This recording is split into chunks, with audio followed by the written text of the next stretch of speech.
This is what you were talking about. I thought you were talking about the one-party system.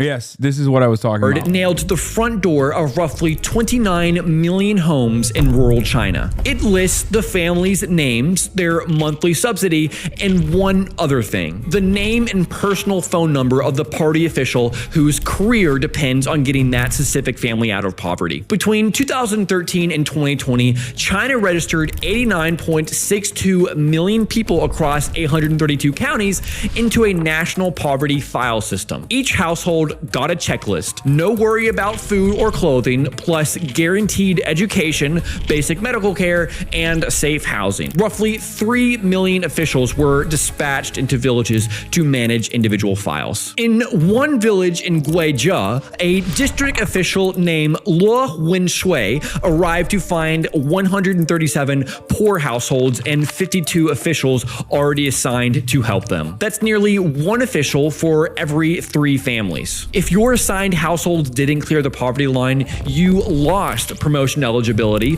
bonuses, sometimes salary. Western anti-poverty systems count people in poverty nationally and distribute resources through agencies. There is no named official accountable for that file clearing. No one loses their job if a specific family is still poor next year. But instead of just Also, Western poverty eradication initiatives, and this sounds so insane. Western poverty eradication initiatives work. It's not by literally improving the immediate material circumstances of like a poor family. It's crafted around how many people you kick off of welfare. That's precisely the reason why Republicans regularly make it harder for people to access welfare. And then they turn around and say, see, we eradicated poverty. Isn't that crazy? In the West, Americans, in the American government, poverty eradication is determined by how many poor people whose lives you objectively made worse. We eradicated homelessness not by counting them as humans. Yeah, I mean, it's pretty much that. Just throwing resources at the problem, China reformatted the problem itself. 5 indicators, a checklist, a name on the door. The tool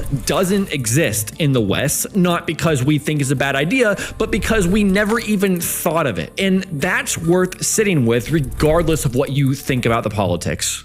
Oregon recently ran a pilot program in which homeless teens were given housing and a stipend. It was wildly successful. Almost all ended up leaving the program voluntarily because they had sufficient income and were able to secure their own housing without assistance. Wait, really? Is that kicking off welfare a standard general metric or just a Republican metric? No, it's a standard general metric. Democrats do it too. Who do you think was the OG?